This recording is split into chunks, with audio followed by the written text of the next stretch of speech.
लोकसभेची निवडणूक झाली आणि भारतीय जनता पक्षाचा दारुण पराभव झाला।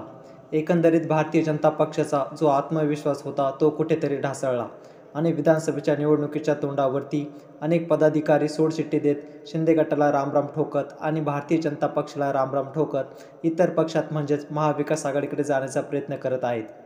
मंडळींनो, बातमी अतिशय महत्त्वाची, भारतीय जनता पक्षाला धक्कादायक आणि ठाकरेंसाठी अतिशय आनंदाची बातमी जाणून घेण्यापूर्वी चॅनलला सबस्क्राईब करा, व्हिडिओला लाईक करून शेअर करा।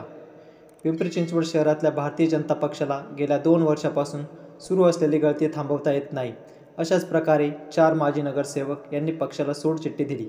त्यानंतर आता 5व्या माजी नगरसेवकाने पक्षात लोकशाही नसून घराणेशाही असल्याचा आरोप करत शहर अध्यक्षांवरती आरोप केला आहे आणि आपल्या प्राथमिक सदस्यपदाचा राजीनामा देत भारतीय जनता पक्षाला रामराम ठोकलेला आहे। 2017च्या महापालिका निवडणुकीत भाजपचे 77 नगरसेवक निवडून आले होते।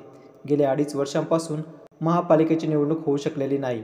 भाजपचे माजी नगरसेवक वसंत बोराटे, तुषार कामटे, माजी नगरसेविका माया बारणे, प्रियांका बारणे यांनी राजीनामा दिला आहे। त्यानंतर आता माजी नगरसेवक संदीप कसपटे यांनी भारतीय जनता पक्षाची सोडचिठ्ठी दिलेली आहे। एकंदरीत बघता पिंपरी चिंचवड पुणे महापालिकेमध्ये आता अजित पवारांना सोबत घेतल्यामुळे भारतीय जनता पक्षाला पदाधिकारी, नगरसेवक, शहर प्रमुख सोडचिठ्ठी देताना दिसत आहेत।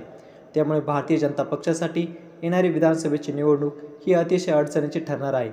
भारतीय जनता पक्षाला सोडचिठ्ठी देणाऱ्यांमध्ये जवळपास अजून 15 नगरसेवक यांचे राजीनामे तयार असल्याचं कसपटे यांनी सांगितले। येत्या काळात उद्धव ठाकरे यांच्या सेनेमध्ये आपण पक्षप्रवेश करणार असल्याचं सध्या त्यांच्या कार्यकर्त्यांमध्ये कुजबूज सुरू आहे।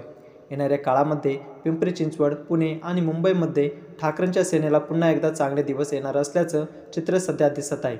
आपल्याला काय वाटतंय, यांच्या जाण्याने भाजपला खरंच धक्का बसलाय का? कमेंटमध्ये व्यक्त व्हा आणि चॅनलला सबस्क्राईब करा। धन्यवाद। जय महाराष्ट्र।